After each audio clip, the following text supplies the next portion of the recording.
We will now begin the last and the third session of the International Forum for Trilateral Cooperation. The last session of this forum will be Towards the Promising Future, Practices of the Trilateral Youth Empowerment. Please welcome Dr. Cho Se-young, Professor of International Studies and Director of Japan Center at Dongsa University, as the moderator for the last session. Again, we request that questions from the floor be written on question sheets in the program booklet. Our staff will be available nearby to collect the completed sheets. Please welcome Dr. Cho and the speakers with a big round of applause. 안녕하십니까. 방금 소개받은 동서대학교의 조세영이라고 합니다. 지금부터 오늘 포럼의 마지막 세션이 되겠죠. 제3세션을 시작하도록 하겠습니다. 원래 제3세션의 사회는 저희 동서대학교의 장재국 총장께서 사회를 보시기로 돼 있었는데 오늘 마침 부산에서 교육부하고 굉장히 중요한 회의 일정이 갑자기 잡혔습니다. 그래서 부득이하게 제가 대신 오늘 사회를 보기로 됐다는 점을 여러분들께 양해를 부탁을 드립니다. 제3세션의 주제는 밝은 미래를 향해서입니다. 제목만 들어도 마음이 따뜻해지고 또 아주 더 좋은 미래를 약속하는 것 같은 그런 부담 없는 세션인 것 같습니다. 여러분들 다 잘 아시겠지만 미래의 주인이 기성세대가 아니라 젊은 세대, 청년 세대입니다. 그 다음에 한중일 삼국협력의 미래도 젊은 세대, 청년 세대에게 달려 있습니다. 그렇지만 안타깝게도 지금 이 세 나라에서 청년 세대들이 접하고 있는 상황은 굉장히 어려운 그런 문제들이 많이 있습니다. 청년 실업 문제 그렇습니다. 그리고 사회의 고령화 문제도 굉장히 어려운 문제입니다. 이러한 어려운 문제들이 있는 가운데 제3세션에서는 한중일 세 나라가 청년 문제 해결을 위해서 공동으로 노력할 수 있는 그런 방안이 무엇이 있을지에 대해서 한번 지혜를 모아보는 그런 세션으로 진행을 해보도록 하려고 합니다. 제3세션에는 한국의 교육 그리고 청년 문제를 중심으로 말씀을 해주실 훌륭한 전문가분들을 많이 모셨습니다. 먼저 한국으로부터는 한국청소년정책연구원의 노혁 원장님을 모셨습니다. 노 원장님께서는 사회복지 그리고 청소년 정책에 대해서 한 30년 가까이 아주 오래 연구를 해오셨습니다. 한국청소년정책연구원은 한국에서 유일한 청소년 분야의 국책연구기관이 되겠습니다. 노 원장님께서는 2014년 7월부터 원장을 맡아주시고 계십니다. 그리고 일본에서는 오카야마 대학의 아라키 마사루 교수님께서 오셨습니다. 아라키 교수님께서는 오카야마 대학교의 캠퍼스 아시아 프로그램의 창설자이십니다. 그래서 캠퍼스 아시아 프로그램의 굉장히 많은 발전을 위해서 노력을 해주신 분이고 지난달까지는 오카야마 대학의 부총장으로도 많은 활약을 보여주셨습니다. 세 번째로 중국에서는 니우화용 베이징 외국어 대학의 국제상학원 원장님께서 오셨습니다. 니우 원장님께서는 우수 교원으로서 학생들 지도와 수업에 굉장히 좋은 성과를 많이 올리셔서 여러 차례 상도 받으신 걸로 그렇게 알고 있습니다. 그 다음에 학교 바깥에서도 굉장히 활발하고 다양한 그런 사회 활동들을 하고 계시는 것으로도 유명합니다. 마지막으로 덴마크에서는 주한 덴마크 대사관의 토마스 리만 대사님께서 오셨습니다. 리만 대사님께서는 1992년에 덴마크 외교부에 들어가셨는데요. 아일랜드, 스웨덴에서 해외 근무를 하신 경험이 있으시고요. 본부에서는 EU와의 조정 업무를 오래 담당을 하셨습니다. 그리고 한국에 오시기 전에는 EU에 관한 업무를 총괄하시는 그런 굉장히 중요한 직책도 역임을 하셨습니다. 오늘 이렇게 네 분의 아주 저명하시고 훌륭한 발표자분들을 모시고 발표를 들을 기회를 가진 것을 굉장히 행운으로 생각을 합니다. 오늘 제3세션의 진행은 우선 네 분 발표자들로부터 10분씩 준비하신 발표를 듣도록 하겠습니다.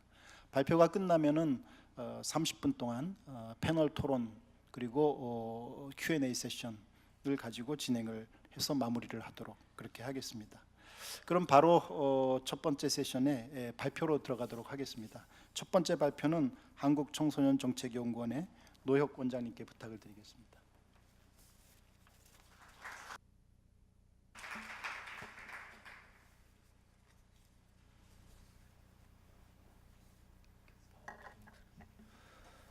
예, 소개받은 한국청소년정책연구원의 노혁입니다. 이런 포럼들 가면은 끝까지 남아 있으신 청중께서 제일 훌륭하신 것 같은데 마지막까지 이렇게 남아 계신 청중들한테 보답하는 길이 뭘까 곰곰이 생각하다가 지금 사회자께서 말씀하신 대로 10분 안에 제 발표를 끝내는 게 제일 보답해 드리는 길이다 그래서 9분에 맞춰 보도록 최대한 노력하겠습니다. 예. 제가 오늘 말씀드릴 내용은 한국의 청년 고용하고 실업 또 거기에 대한 복지적 대안이 뭐 있겠는가 상당히 많겠지만은 그 중에 일부분만 한번 제안하고자 합니다. 아시는 대로 청년 실업은 우리 한국에서 굉장히 중요한 지금 이슈가 되어 있습니다. 청년 실업은 단순히 소득의 부족뿐만 아니라 특히 청년들한테는 성인기로의 원활한 이행을 방해해서 나중에 자립에 심각한 부정적 영향을 초래할 수 있어서 청년 실업 문제는 굉장히 큰 사회적 이슈입니다. 이러한 청년 실업 문제는 그냥 실업에서 끝나는 것뿐만 아니라 요새 한국에서는 만혼 현상이라든가 혼인을 기피한다든가 비혼 이런 것들이 결국은 저출산 문제까지도 이어지는 아주 복합적인 사회 문제로 나타나고 있습니다. 혹시 파워포인트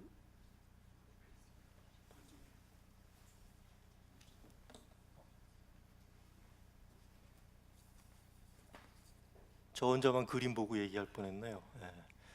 그래서 저기 그림에서 보시는 대로 청년 실업 문제를 고용 문제로만 해결해서는 곤란하다. 문제가 발생한 다음에 그 해결책들은 굉장히 복합적일 수뿐이 없다. 그래서 좀 정책적인 관점 그리고 복지적 관점에서도 지원을 해야 되지 않는가 하는 게 제 생각입니다.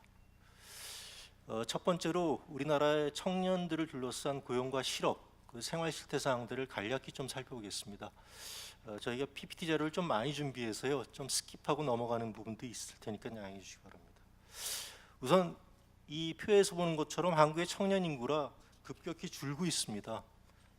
90년대 초반만 해도 30세 미만의 인구가 전체 인구의 46%였는데 지금 2015년대는 30%로 줄어들었습니다. 그리고 아마 2040년대로는 예측치로는 20%로 급감할 것으로 예상하고 있습니다. 관련해서 보면은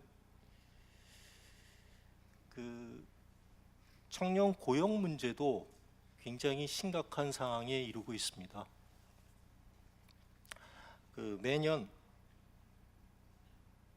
청년 고용도 굉장히 큰 감소 추세를 보이고 있습니다. 이 표에서 보시면은 2014년도까지는 조금 증가하다가 그 이후로 2015년도 이후로 감소하고 있는 모습을 볼 수 있습니다.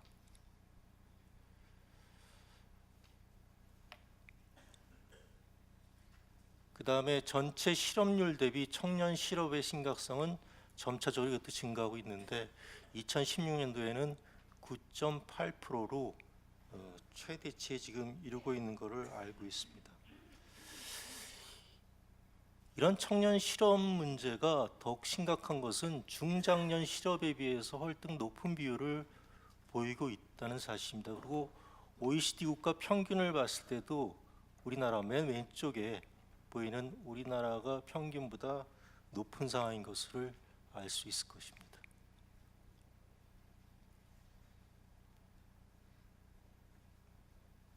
이거 1년 미만에 이렇게 이직하는 비율도 OECD 평균보다 높고요.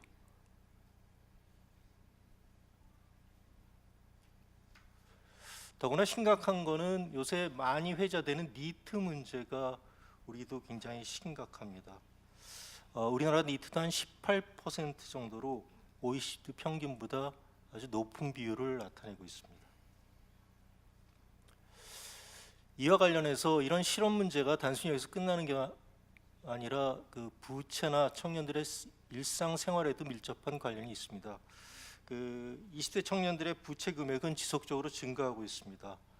이것은 어른들처럼 뭐 재산을 모아서 노후를 준비한다든가 이런 것보다도 한국 상황에서 잘 아시겠지만은 학자금 융자 같은 그런 부분의 영향이 굉장히 큽니다.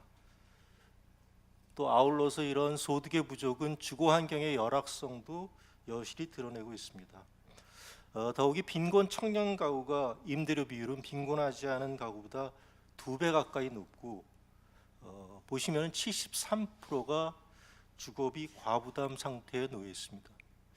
이만큼 청년 실업 문제가 단순히 실업으로 끝나는 게 아니라 여러 가지 사회 문제를 복합적으로 양산하고 있는 게 한국의 현실이고, 이런 문제가 쉽게 개선될 모습은 별로 보이지 않습니다. 이건 그냥 스킵하고 넘어가겠습니다. 그럼에도 불구하고 제가 좀 긍정적인 건 한국의 청년들은 여전히 역동적입니다. 그리고 스스로 뭔가 새로운 방향성을 찾으려고 애를 쓰고 있고요.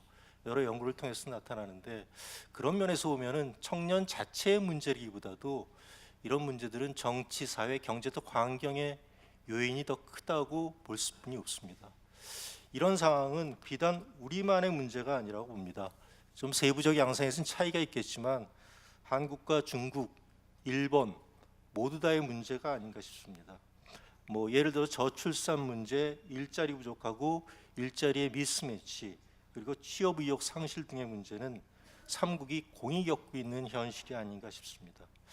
이에 따라서 아마 중국도 일자리 감소의 심각성을 인지하고 창업 지원 등 이런 문제에 대해서 관심을 많이 갖고 있는 걸로 알고 있고요.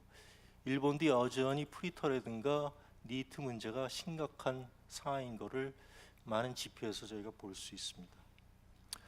이런 문제들이 쉽사리 개선되기는 좀 어려운 것 같은데, 좀 어떤 방법으로 이런 문제에 접근할 수 있을까 하는 것들은 다양한 방법들이 있겠지만 오늘 여기서는 4가지 접근 방법을 좀 제시하고 있습니다. 첫 번째는 기본소득제도 도입을 검토할 필요가 있다라는 얘기입니다. 유럽의 청년 보장제도라는 게 있습니다. 아마 유스 개런티를 많이 들어보셨을 텐데요. 그거하고 유사하게 우리나라에서도 구직수당이나 취업수당들을 서울시나 성남시에서 지금 진행을 하고 있습니다. 아마 아시는지 모르겠지만 정부하고 중앙정부하고 지방정부하고 조금 그것 때문에 논란이 있었지만 정리되어 가는 것 같고요. 그래서 시범적으로 취업이나 구직 수당들을 지금 청년들한테 지급하고 있는데, 이게 조금 더 확대돼서 청년 소득의 불평등 문제를 생각한다면은 기본소득제도까지도 검토해볼 필요가 전향적으로 필요하겠다라는 생각입니다. 두 번째로 말씀드리고 싶은 것은 청년들의 자산을 형성하는 일입니다. 소위 말해서 자산 형성 계좌제 도입의 검토가 필요합니다. 이미 한국에서 18세 미만 취약계층 아동을 대상으로 아동발달 지원 계좌를 추진하고 있습니다. 또한 중소기업에 취업하는 청년들에게 자산 형성을 지원하는 제도도 있습니다.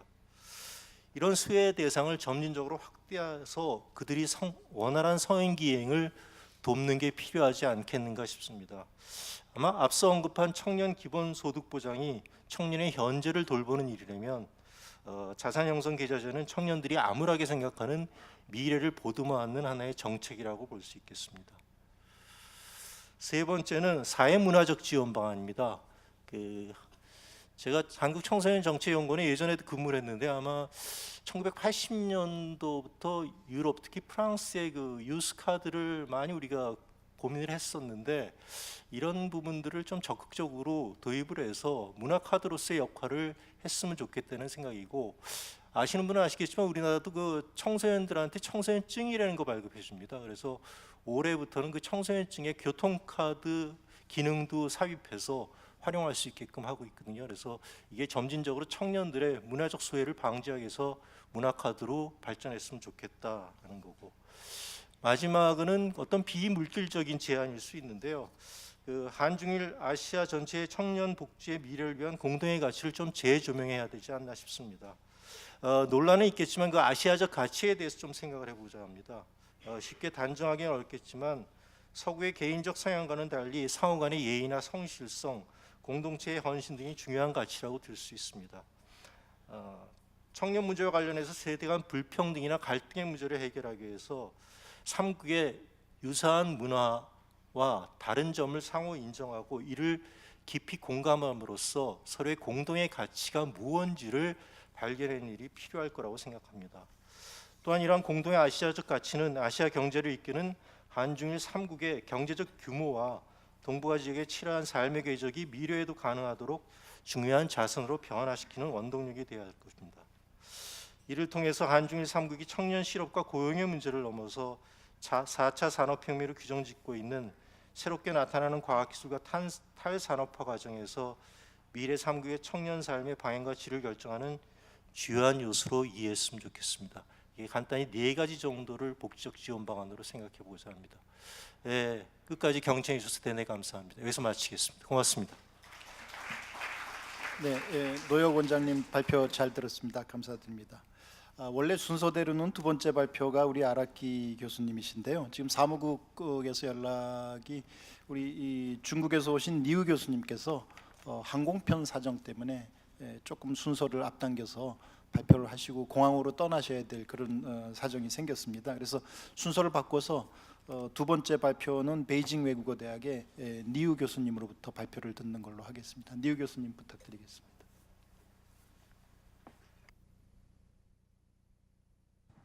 非常感谢今天能有机会在这儿跟大家交流。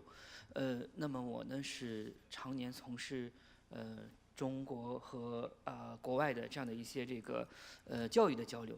中日韩的这个教育交流呢，在我们北京外国语大学或者在我们中国的这个大学对外交流的过程当中，应该是一个非常重要的一个支点。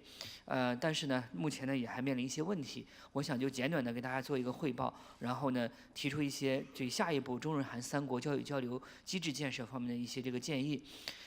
那么首先呢，我想给大家简单说一下我们所理解这个就是现在这种交流的情况。中国的高校严格说来是从1990年代以后才开始有相对大范围的这样的国际交流。根据学科的不一样呢，它可能这个交流的范围不一样。但是对于初期的时候哈，我们中国的高校呢，这种交流呢面临了当时就是有3个阶段吧。第一个阶段是在80年代、90年代的时候，那个时候大家还没有国际化的这种概念，对于国际交流没有任何的不是说没有任何，那个时候没有条件，主要是因为经济上的没有办法支撑，所以从1992年开始，大家可能对于韩国和日本的朋友可能不是特别清楚我们那个时代的划分。1992年呢是中国经济。这改革开放是1979年，但是1992年是中国经济腾飞的最重要的一个年代。那一年呢，我们有这个在中国呢叫邓小平南巡讲话的这样的一个事件。在这之后呢，中国进入了长达20年，也就1992年、2012年，长达20年，高达接近10%的经济增长的这个时代。在这个时代当中呢，中国的高校发生了非常翻天覆地的变化。这个时候，人们开始注意到，就高校开始注意到，国际化是高等教育的一个非常重要的组成部分。而在这个过程当中呢，那么尤其是像一些1线城市，像北京或上海这样的一些城市的这种高校呢，它的国际化时代已经到来了。但是在这个国际化的时代当中，是一个非常英美化的时代。我们所认为的这个国际化呢，就是到西方的国家到英国或者美国去学习，而且是一个单方面的，是我们的学生单方面到英美，很少有学生从英美到中国来。这是第2个时代。2012年的时候呢，这个时代又发生了一次转型和变化。那么也就是中国经济呢，它已经发展到了某一个程度，在这个程度之上呢，不但我们可以有经济能力支撑中国的学生到海外去学习，同时我们也有条件能够接收外国的学生呢到中国来学习。所以在这个过程当中，2012年以后，我们基本上进入一个比较多元化的这么一个时代。这个呢是2组数据哈，一组是中国学生出国学习的情况，大家可以看到在这里面呢，在去年的时候。候，我们有55万的学生，中国有55万的学生。那么大家想象，这个学生人数呢，几乎就相当于有的国家的可能全部的学生人数哈，这样的一个海外留学。那么我们现在可以看到，在排名前5位的国家里面，日本是排在第5位哈，排前4位，另外4位国家全都是非常典型的讲英语的欧美国家。那么来华留学来华留学呢，好多的呢不是来读学位的，大量的来华留学生实际上是来短期的哈。那么我们把短期生和读学位的学生放在一起，这个数量现在也是惊人的。这个数字跟中国出去所有人都知道中国出去的学生很多，但是呢，可能很多人不清楚中国来中国的学生也很多，尤其是在中日韩3国当中，韩国的学生在中国的这个数量呢之大呢是其他国家没有办法比的哈。就韩国，比如说像在我们学校的校园里，韩国学生的人数可能能占到全体留学生的30%到40%啊，这是一个非常大的这么一个比例。那么这中间呢，有一些我们说各个国家呢，现在这个国际化呢都有些新趋势。以前呢，英美国家呢很少去鼓励自己的学生到国外去学习，但最近在今年我们刚刚对澳大利亚访问的时候，澳洲政府就推出了一个叫做 Asia Bond 这样的一个奖学金计划，它大规模的鼓励澳大利亚的学生到亚太地区去学习，包括在中国、韩国、日本。那么同时，比如说像我们熟悉的很多的法国的、英国的以前的合作学校，他们现在也都推出他们自己的计划，比如像兰卡斯特大学也非常著名的英国大学，他们每年都由校方来资助学生到中国呢来参加这个就是高校的夏令营会有一个团呢到我们北京外国语大学来学习那么这样的一个学生的这个流向的这个变化呢，比以前来说发生了一些变化，尤其是亚洲有很多国家提出来一定要让这个自己的学生到亚洲去当然，那么再有一个呢，就是非英语国家，包括中国在内的非英语国家的高校推出了大量英文授课课程。我们学校是2009年推出了全英文授课的工商管理类的本科和硕士的课程。那么在当时，我们觉得还算是在中国比较新的一件事物，但到今年为止，我们有这类似课程的中国高校可能已经到了将近100所，所以我们面临的竞争呢是非常剧烈的。而中日韩3国现在面临的交流的问题呢，这是我们是亚洲最大的3个经济体，相互之间也有很多的学生交流，但是呢，我觉得现在3国的交流当中有一些这样的问题第一个呢，就是我们相互交流的人数，尤其是中韩2国的相互交流人数是比较多的，但是总的来说在那个第一层呢，我们叫 first tier 的那个学生呢，在中日韩3国内部交流的人数会相对少一些。那么更多的 first tier 的学生呢，还是去到欧美国家，比如说在中国，他实际的情况就是，往往是我们班上这个学习成绩最好的学生呢，他的首选是美国他的首选是美国这是一个目前呢，就是我通过交流也知道，在韩国和日本呢，也基本是这样一个情况。第二个呢，由于中日韩3国之间的文化上的接近，在历史和现实上的一些争论，使得的相互吸引力呢，反而不如域外国家高。那么有一个非常重要的一个特点是什么呢？因为对于很多的中国人来说，觉得好像对韩国的文化或日本的文化，自己认为是相对熟悉的所以这种呢，就是说我需要去学习它的这种冲动呢，反而相对会比较少一些。那么对欧美的文化，我们相对比较遥远，这个时候会觉得说我们好像对欧美的文化去学习呢，可能会更好一些。如果论那个发达程度，那我们可以认为比如说我们像日本和欧美的国家，还有韩国和欧美国家基本上是处在同一个发达程度的，并不是由于发达程度所导致的。那么我分析的一个原因，我也跟很多同学探讨的原因，非常重要的原因，同学们不那么愿意来日韩的原因是什么呢？是觉得我们相对太接近了。以至于呢，这个由于过于接近呢，我们想去探索一些更为不同的东西这是一个很可能的一个原因。第三个呢，三国学生的学习呢，语言差异现在成为一个非常重要的不利因素非常重要的不利因素。因为我自己有这个感觉，我们参加这个中日韩的这个会议的时候呢，有时候呢在语言交流上会有一些障碍，尤其是呢，因为我们也拜访像2个星期之前刚拜访了几所日本大学那么韩国的很多大学我们也有交流，我们也发现，就日本的大学和韩国大学和中国大学一样，在全英文开设课程方面，目前呢还是处在不是那么的100%普遍的一个状态之下那么教授们呢还是倾向于用自己所熟悉的语言来开设那么这种语言上的障碍呢，使得大家的交流呢可能会受到很多的困难那么我想呢，对这个三国的交流呢，提以下的几个建议。第一个建议呢是，我们应该通过某些方式，把中日韩三国的交流提升到和欧美国家交流相同的水平。我觉得这个里面呢，需要我们企业界、政府以及我们的高校呢，共同的来应对这个问题。我们需要更多的资金，希望能够通过奖学金或者其他的一些方式呢，把这个一流的学生留在中日韩三国，那么有效的去研究学习中日韩三国所共同面临的问题，共同发展经济，然后呢，让青年人之间能够共同的相互了解。第二个呢，就是能够建立一些相对长期的一个机制。现在待会儿这个我们的这个日本的这位教授会给大家讲的就是中日韩三国校园项目。那个项目我也了解，那是一个特别好的项目。但是我觉得呢，这个三国校园项目呢，现在还不太够。一个是它所汇集到的人群比较少，它所参与的学校也不够。还有一个呢，我觉得学生比如说他拿学位等等，有些设计机制上呢，我觉得可以还进一步的深入那么能够囊括更多的学校进来。再有呢，我觉得很重要的一点呢，是三国在产学研要建立一种联盟机制，尤其是刚才我们第一位的这个嘉宾提到这个现在韩国年轻人的就业的问题，我觉得这一点，我觉得中日韩可以率先开放一个机制，就是让中日韩的年轻人相互在对方的国家当中能够有实习和一段时间工作的机会，进一步的相互开放签证。那么这种相互开放工作签证的方法呢，能够使得更多的优秀人才在三国当中呢去寻找机会，去共同推动三国的这个商业和经济的发展。那么再一个建议呢是就是希望三国的高校都能够大规模的推动以英文作为主要的学习语言，而不是用自己的本民族语言。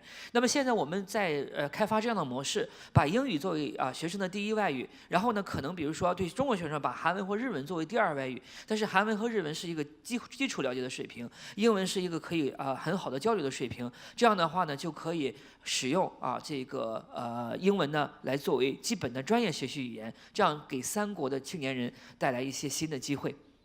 那么这就是我想给大家的一个分享的内容谢谢大家。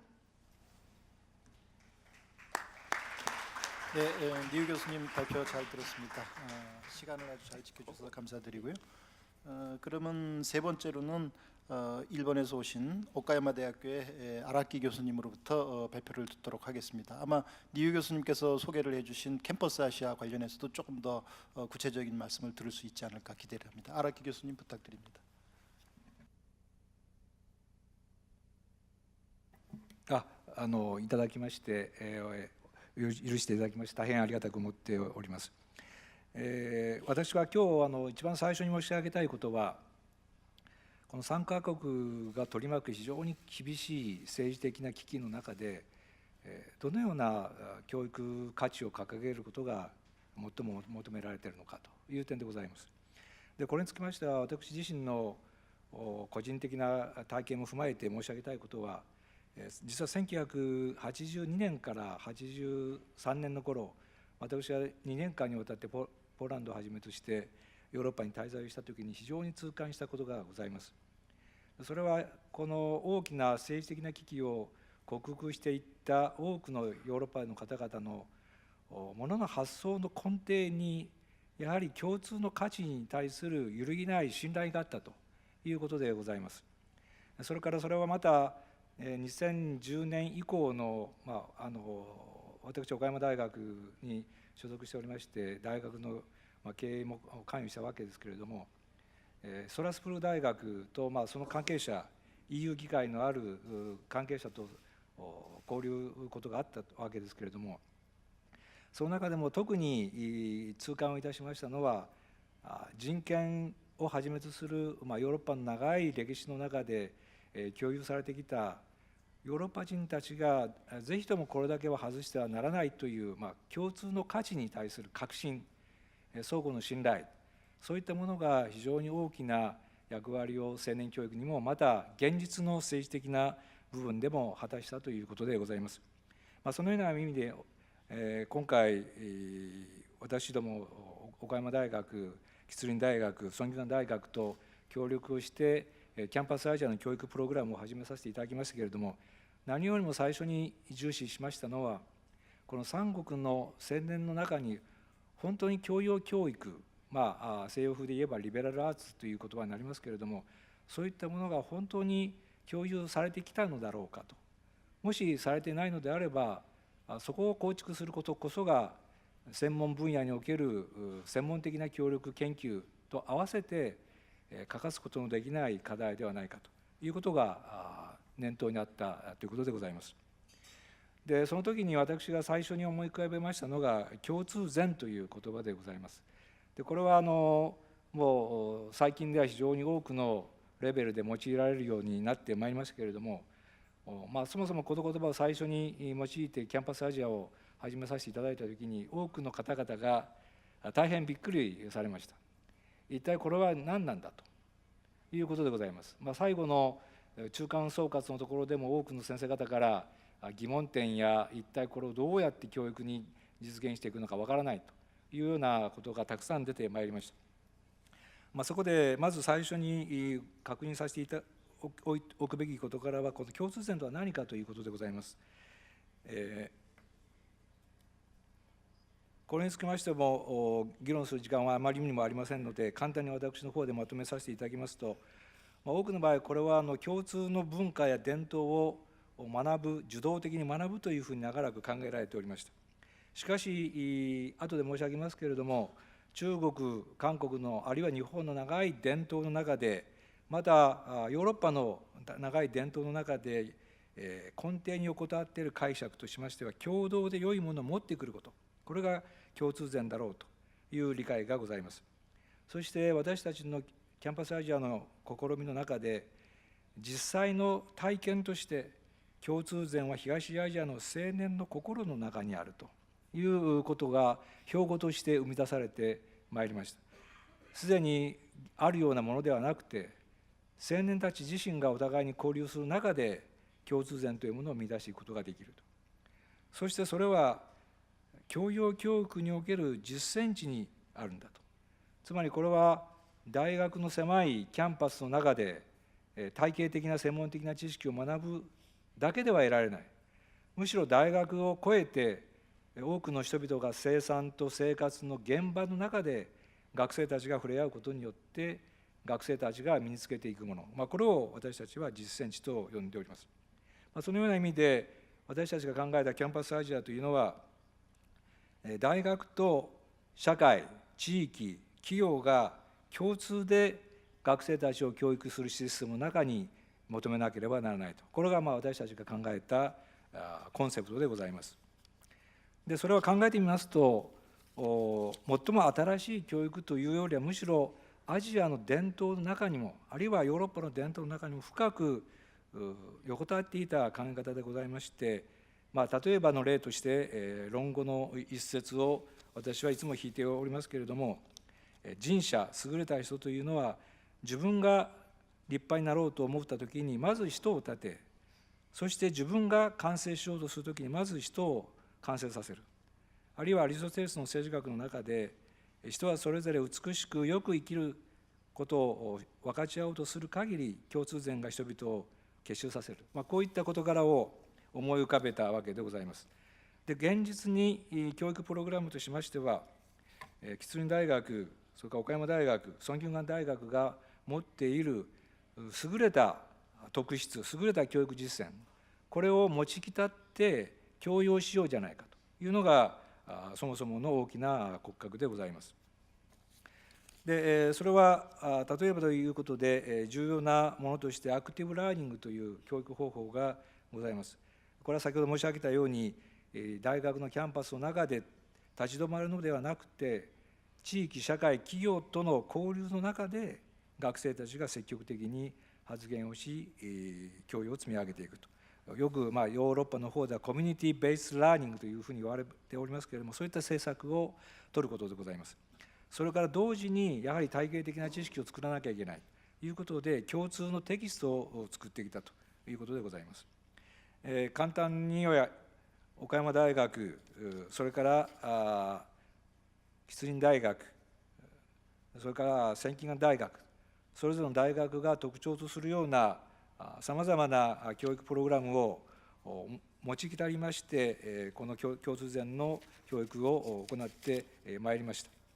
でとりわけ重視しましたのは、言語においても英語のみならず日本語、中国語、韓国語、確かに当初は大変学生たちはたどたどしい言語でやっておりましたけれども、繰り返すことによりまして、自信を持ってこの3カ国語を操りながらコミュニケーションを図っていくという、そういう教育現場を作り出しました。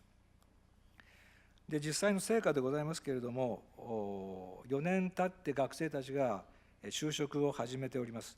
すでに公務員や研究者、あるいはビジネスマンとして多くの学生が優れた職場を獲得しておりますし、また数としましても3大学というレベルでは割合多くの学生たちが関与しております。相互に派遣をされた者が500数十名に上り、またサマースクールをはじめとするプログラムでは1200名の関係者が生み出されております。そういう状況の中で、三国の教員たちがシンポジウムを積み重ねまして、3冊のテキストを作りました。今日は2冊しか持っておりませんけれども、これは経済関係の日中間の経済の現状についてのテキストでございます。これが東アジアの共通前といいまして、伝統的な価値を中心としてテキストを作ったものでございます。そういったテキストを作りながら、最も実践的な学習として学生たちが幾度にいいというふうに推薦したものがこの環境学習でございます。岡山は皆さんもご承知ないかもしれませんけれども、水島というところに日本を代表するコンビナートがございます。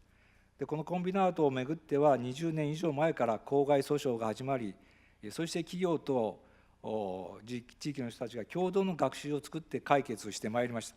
そこに学生たちが体験学習をするという、これが三国の学生たちにとって最も印象的な教育の現場だというふうに考えられております。最後になりましたけれども、課題としましては3つの課題を申し上げたいと思います。今申し上げましたように、大学教育自身を根本的に考え直す、実践型の社会連携教育を行う、それを通じてまだまだ十分ではありませんけれども、今後は学生たちの中に優れた共通の感性を養う必要がある。そのためにはアート教育、芸術教育というものを大胆に抜本的に導入する必要があるのではないかというふうに思っております。もう2つ目は、やはり地域や企業との共同の教育プログラム、これは大変に難しいプログラムでございます。これは非常に長い間、北米を中心として今やっておりますけれども、手間暇もかかりますし、お金もかかります。しかしそのことを通じてしか、おそらく実践地というものは育成されていかないだろうというふうに思っております。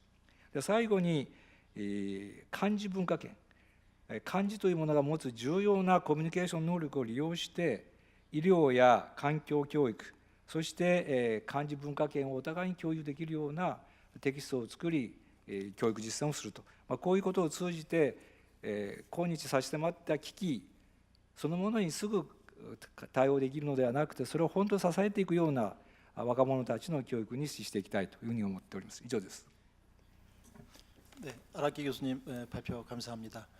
지금 아라키 교수님 소개해 주신 대로 한중일 3국 협력 가운데서 아주 활발한 성과를 거두고 있는 분야 중에 하나가 캠퍼스 아시아 사업이 아닌가 그렇게 생각을 합니다. 제가 있는 동서대학도 2012년부터 캠퍼스 아시아 프로그램을 진행을 하고 있는데요. 4년 동안 착실히 이 성과를 거둔 덕분에 사실 금년 봄부터 학부를 하나 독립을 시켰습니다. 그래서 동아시아 학과를 새로 학교 안에 만들어서 지금 두 번째 단계의 캠퍼스 아시아 프로그램을 진행을 하고 있습니다.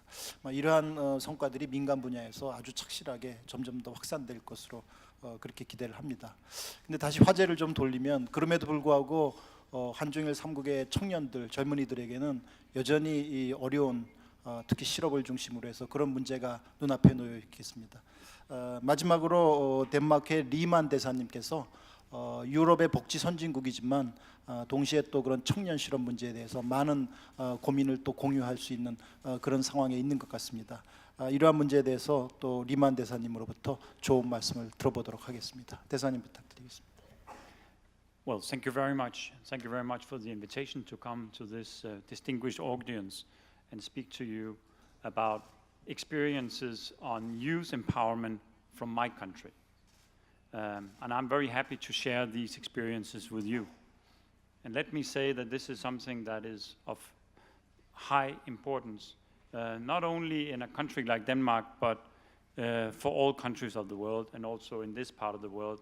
Youth are faced also with the great challenges of Industrial Revolution 4.0, automation, new technology. We need to adapt our society also for the future of our youth. So what I want to do today is give you a short presentation of how our system in Denmark is put together. And the main takeaway here when we talk about youth empowerment in Denmark, that is focus on education, education, education, but also on jobs and having a flexible labor market. I think this is something that is very important when you try to empower your youth. So I will introduce to you the background for what we do in Denmark. Denmark is a welfare state, and we offer a lot to our citizens. We have a free education, we have free health care, we have high level unemployment benefit, we have child support, we have elderly care programs, all free for the citizens. But it also, of course, comes with obligation. And one of the obligation is that you pay tax. And most of you will know that Denmark is one of the highest taxed countries in the world.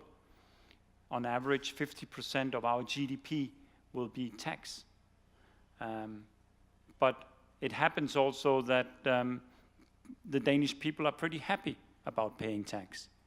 They're happy about paying tax because they know they also get rights and they also get benefits.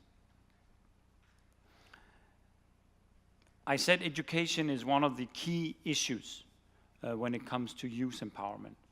And this is something that we strive for very, very deeply. We have an education for all program in Denmark. That means it is open to everyone. It's free of charge. It is equal basis for everybody. We have a principle of lifelong learning. You don't stop being educated when you graduate from university. Whether you're 50, 60 years old, you still have a need to get new qualification and upbeat your competences. So it's very important that this is seen as a lifelong process. Also, our education system is very much based on active participation, not a one-way dialogue. And we have practical ways of dealing in our educational system, and it has very high standards. We have a variety of educational programs that we offer. It's not just being academic, but you can also choose different ways. And if you look at the educational demography, you will see that people with high-level education or tertiary education are somewhat lower than you have in this region. But that's because we offer a different variety of programs also for the youth, and that's important. But what we focus on at the moment in Denmark is to make sure that we have people and we have the youth staying and studying longer and studying harder. Here we can learn a lot from the North Asian countries. But we also want to make sure that our wide variety of programs are more streamlined, that we have better secondary education, that we have more streamlined vocational education for our youth. And we also want to address the matching issue that was raised before. This is also an issue in Denmark, making sure that we design our educational programs so they also match with the job opportunities in the labor market, and that we also increase the quality and also look into the digitalization age. Education being one part of it, but it doesn't stop there. We need to make sure that there are also jobs available for our young people. And here we have a problem, of course, in Denmark, having a unemployment rate that is relatively higher than what you have here, though lower than the EU average. We have a youth unemployment around 12-13%, also higher than you would experience in this part of the world. But we have also been through a very difficult crisis. The economic crisis and the financial crisis did also hit Denmark very hard, and that also affected the youth employment market. What is very special about our labor market, and I want to touch upon that because this is important, that is that we have a very flexible approach in our labor market. It is very easy for employers to hire, but also to fire. So it's easy to get people in, but also get people out when you have bad times. It is flexible when it comes to assignment of tasks, flexible working hours, and also flexible pay. So firing and hiring is the core part of our flexible labor market. It comes with a price, of course. And the price is that if you get fired, you are not left by yourself. There is a system taking care of you. That is why we call it a security system. So we have a flexible labor market balanced with a security whereby you, as an unemployed, should you lose your job, you actually get a very decent and high unemployment benefit. So that's important to understand. At the same time, our government goes in and produces and supplies particular programs to get people back into training so they can get more qualification and get into a new job. So it's a system whereby you have a high level of mobility on the labor market, high security in the sense that you are treated if you lose your job, but also a system that tries to move you on to the next job. And that's the core part of our system. What we work for in the future, and this is something that I think goes in all our countries here, that we need to prepare our youth, we need to prepare our labor market for the future, and not least the Industry 4.0. That is, make sure we have the right digital approach, that we focus on everything that has to do with automation, that we assist our small and medium-sized companies in utilizing these new instruments and the new era of digitalization, that we approach e-commerce in a completely different way, and that we use this to promote our people and our users' competences. So very important, and something that our government and our politicians are focusing on. Because we believe that by continuing giving our youth new qualifications, we can still be an attractive labor market. We cannot compete with low-cost countries. We cannot compete on wages. We need to compete on our qualification and our skills, and that is why we put so much emphasis into educating our youth, and to make sure that there is a match between what we educate them for and what the kind of job they can also get in the future. So let me end here by saying that education is the prime factor of our youth empowerment, but also that we make sure that we have a flexible labor market so that we can create and make our youth get the jobs that they need, but also should they want to move to a different job, that they also have this kind of possibility. Thank you very much. 네, 리만 대사님 발표 잘 들었습니다. 감사합니다. 이렇게 해서 네 분 발표가 다 끝났는데요. 사실 지금 사무국으로부터 저한테 굉장히 달성하기 어려운 그런 주문이 들어왔습니다. 전체 세션을 4시 20분까지는 맞춰주셔야 한다는 그 주문이 들어왔는데 원래 30분을 예정했던 패널 디스커션과 질의응답 시간을 과연 10분 안에 끝마치는 게 가능할지 하는 참 아쉬움이 드는데요. 어쨌든 시간이 별로 없는 것 같습니다. 그래서 4시 20분까지 마치려면 질의응답과 패널 디스커션 시간을 부득이 10분 이내로 소화를 해야 되는 그런 아주 어려운 상황에 처해 있습니다. 우선 패널 디스커션을 원래 한 분에게 한 질문씩 제가 좀 드리려고 준비를 했었는데요. 그렇게 하면 시간을 소화를 못할 것 같아서 우선 제가 질문을 드릴 분께 하나 질문을 드리고 또 플로어에서 접수된 질문이 있기 때문에 제가 질문을 드린 대신에 그 플로어에 있는 질문 중에 발표자분들께 드릴 수 있는 질문은 그걸로 대체를 해서 드리는 방향으로 해서 아마 지금 3분 발표자가 남아 계신데 한 분씩 간단하게 코멘트를 해주실 수 있는 그런 순서로 해서 10분 내에 소화를 해보도록 하겠습니다. 우선 노혁 원장님께 제가 간단한 질문을 드리겠습니다. 노 원장님께서는 전공 분야를 살리셔서 청년 복지를 위해서 4가지의 아주 구체적인 제안까지 해주셨습니다. 발표를 들으면서 지금 청년들이 이 부채라든지 등록금 대출을 갚기 위한 부채라든지 또는 그 주거비 부담에 얼마나 많은 어려움을 겪고 있는지 하는 걸 새삼 느낄 수가 있었습니다. 나머지 발표자분들께서 오늘 캠퍼스 아시아를 비롯해서 현재 진행이 되고 있는 한중일 3국 간의 교육 분야의 여러 가지 교류 협력의 내용도 구체적으로 소개를 해주셨습니다.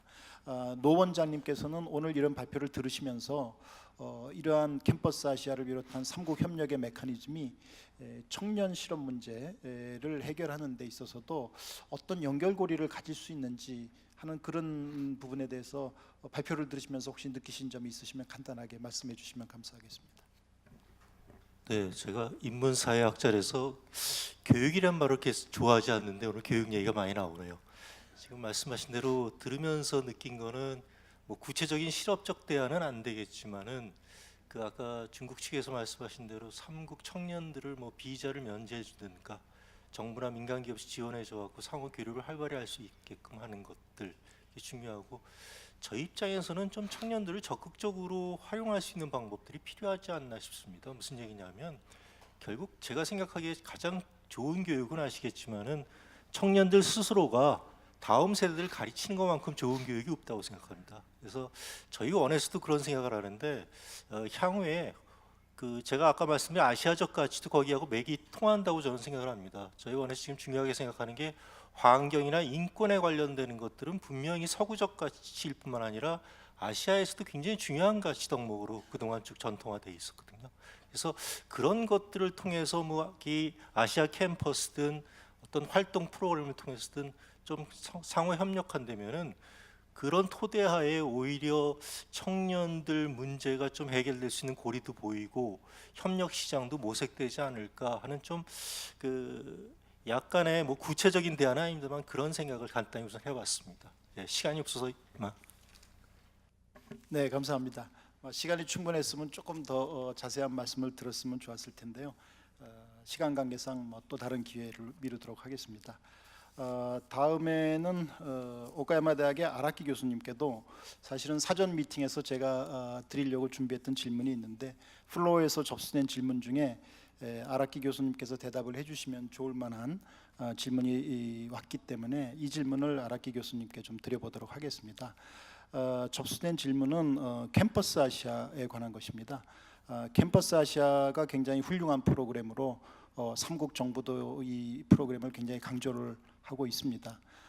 그런데 이 캠퍼스 아시아 프로그램이 일부 그 혜택 받은 학생들에게 조금 더 접근이 용이한 것이 아니냐. 반면에 혜택 받지 못한 학생들에게는 조금 기회가 주어지지 않는 것 같다. 다시 말하면 경제적으로 좀 윤택한 학생들이 조금 더 접근하기가 좋고 반면에 그렇지 못한 학생들에게는 제약이 될 수도 있다고 보는데 그러한 면에서 이러한 문제점들을 어떻게 해결하면 좋을지 하는 구체적인 질문이었습니다. 캠퍼스 아시아 프로그램에 오래 관계하셨고 또 오카야마 대학의 이 프로그램을 만드신 당사자이시니까 아라키 교수님께서 이 질문에 대해서 간단하게 답변을 주시면 감사하겠습니다. キャンパスアジアについての非常に選ばれた学生たちが利用できるのであって広がりがなかなかないんじゃないかというご質問だと思いますけれども、まさしく私も非常に危惧しておりまして、奨学金等々が支給されますので大変に多くの学生たちが応募すると。しかしそこから漏れた学生たちはどうしたらいいのかということにつきましては、これは長期短期の留学を組み合わせて短期でもやれるようなシステムをですね同時に導入しておりますし、これを拡大する必要があるだろうと。そしてまた外国に行かなくてもですね日本語、韓国語、中国語それぞれが自国で学べるようなそういう教員の派遣制度も組み合わせていく必要があるだろうというふうに思います。そして一番大事なことからはそのいわゆる政府の奨学金に限定されない形での民間のですね活力を引き出すと。これも岡山大学のケースを申し上げますと、キャンパスアジアのシステムって非常に素晴らしいということで企業の方からもファンドをいただくという方向が出てきております。企業としましても本当に重要な人材育成というのは喉から手が出るほど必要でありますので、今後は地域や企業との連携の中でこのプログラムを展開することが求められるのではないかというふうに思っております。 네, 감사드립니다. 아라키 선생님의 답변이 충분하게 참고가 되셨는지 모르겠습니다. 자, 그러면 마지막입니다. 사실 플로어에서 접수된 질문이 더 있지만 시간 관계도 있고 해서 제가 마지막 한 가지 질문을 더 이 질문은 덴마크의 리만 대사님께 드리도록 하겠습니다. 플로어에서 접수된 질문은 덴마크의 교육 시스템이 굉장히 훌륭한 걸로 알고 있습니다. 그렇지만 이러한 교육에 대한 재정 지원이 굉장히 중요하다. 정부의 재정 지원이 굉장히 중요하다고 생각을 하는데 덴마크의 경우에 이러한 교육을 위해서 정부의 재정 지출이 어느 정도 규모로 이루어지고 있는지, 그리고 혹시 그것이 덴마크의 GDP의 몇 퍼센트 정도를 차지하는지 혹시 알려주시면 감사하겠습니다 하는 질문입니다. 리만 대사님 가능하시겠습니까? Thank you very much, and that's a very important question. But yes, we do allocate a good number of government funds to education. I'm sorry I don't have the exact percentage, but it's a high number. What I can tell you is that yes, it is free education for all, but what we actually do in Denmark, we actually pay our students to study. Each student receive a grant equivalent of something around $900 per month to study. So this is an encouragement, but this is also to make it an equal opportunity for everyone to study. Whether you come from a well-off family or from a less well-off family, there should be equal opportunities. So we do pay our students to focus on their study, and that's why we give them this grant. But it is something that is, of course, expensive, but it's something we see as a very important investment into the future. So allocating considerable public funds for education, for educational sector is crucial in our common endeavor to secure youth empowerment. Thank you. 네, 감사합니다. 사실 두 분 더 질문을 주셨는데요, 플로어에서 이 질문은 한 가지는 현재 3국 간의 그런 민감한 국민 감정에 어떻게 3국 간 관계 개선에 이 문제를 어떻게 처리하면 좋을지 하는 질문이 하나 있었고요. 또 하나는 역시 한중일 3국 간의 그 서로 다른 상이한 정치 시스템 속에서 민감한 문제를 또는 역사 문제를 어떻게 해결해 나가면 좋을지 하는 문제에 관한 질문이었습니다. 근데 이 제3 세션이 이 청년 문제 해결에 관한 그런 세션이기도 하고 또 지금 말씀드린 대로 시간 제약이 있기 때문에 이 질문에 대해서는 다음 기회에 또 적절한 기회에 답을 할 수 있는 기회가 있었으면 좋겠습니다. 그러면 패널 디스커션과 Q&A 세션을 이것으로 마무리를 하려고 합니다. 사실 모두에도 말씀을 드렸지만 청년 문제가 지금 굉장히 심각합니다. 한국, 중국, 일본 말할 것 없이 또 아까 대기실에서 들어보니까 덴마크에서도 또 청년 실업 문제가 복지국가임에도 불구하고 굉장히 심각한 상황이다, 이런 말씀이 또 있으셨고요. 그래서 이 문제에 대해서 사실은 조금 더 많은 시간을 가지고 활발한 플로어에서의 질문도 포함해서 의견 교환을 했으면 좋겠다는 아쉬움이 사회자인 저로서도 굉장히 많이 남습니다. 그렇지만 오늘은 그 시간이 허락하지 않기 때문에 이 정도에서 마무리를 해야 될 것 같고요. 그렇지만 네 분의 훌륭한 발표를 들으면서 이러한 문제에 대해서 많은 교훈, 시사점을 얻을 수 있지 않았을까 그렇게 생각을 합니다. 모든 것이 다 만족스럽게 잘 돌아갈 때, 그럴 때보다는 오히려 아주 어려운 문제, 심각한 문제를 가지고 그것을 함께 고민하면서 해결해야 하는 아주 절실한 필요성이 있을 때, 오히려 그럴 때가 협력이 더 잘 되는 것이 아닌가, 그런 생각을 하고 있습니다.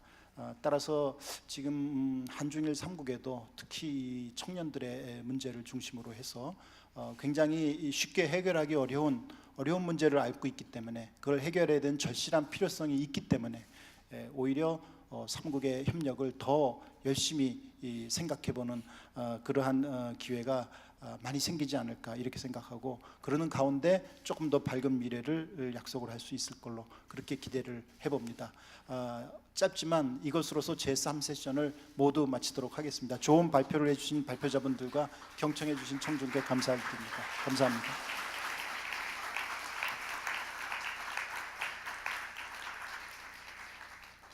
Thank you, Dr. Cho and the session speakers, for sharing your insights and finishing the last session with a very fruitful discussion. Now we will begin the closing session of the International Forum for Trilateral Cooperation 2017. Please welcome again TCS Secretary General Yang Ho-lan to the stage for his closing remarks with a big round of applause.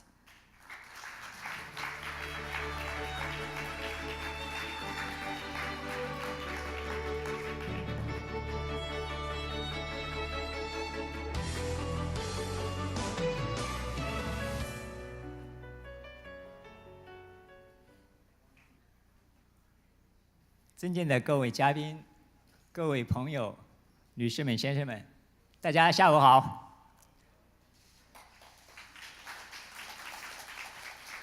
经过一整天的热烈讨论，2017年中日韩三国合作国际论坛即将圆满地落下帷幕。在此，我代表会议主办方中日韩三国合作秘书处对出席会议的所有嘉宾和朋友表示衷心的感谢。本次论坛中，与会嘉宾分别就全球不确定性增加、重新审视三国合作的意义、处于十字路口的国际经济、三国合作的机遇，以及展望未来三国青年参与实践3个分议题进行了充分的讨论，应该说取得了丰硕的成果。与会嘉宾的观点为三国合作注入了新智慧，提供了新思维。尽管面临诸多困难和不确定性，我们始终相信三国合作的潮流不可逆转，致力于通过推动三国合作，增进三国民众的福祉。在此，我们也期待与诸位一道努力，充分发掘中日韩三国间的合作潜力，扩大三国间各领域交流的广度和深度，不断增进三国间的了解和信任，拉近三国民众间的距离。在第6次中日韩领导人会议上，三国领导人强调，深化三国合作有利于三国间双边关系的稳定发展，决定为实现地区互信与合作的共同目标而共同努力，一致同意支持三国间原有的合作机制，开发全新合作项目，提升三国合作的层次。今后，三国合作秘书处将继续坚定落实三国领导人达成的重要共识，努力发挥三国合作稳定器和促推器的重要作用，不断促进三国间的和平与繁荣。最后，我代表三国合作秘书处再次感谢各位嘉宾莅临本届三国合作国际论坛，期待明年三国合作国际论坛在日本成功举行。谢谢大家的贡献，谢谢大家的参与，为这次论坛的成功举办贡献了每一位的智慧和力量。谢谢大家，感谢。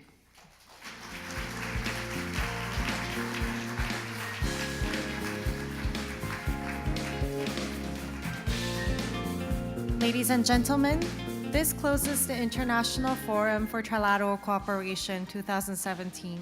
We sincerely thank you for joining us today, and we hope to see you again during next year's International Forum for Trilateral Cooperation to be held in Japan.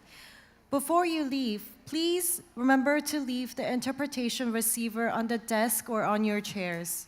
Thank you again, and we wish you a safe trip home.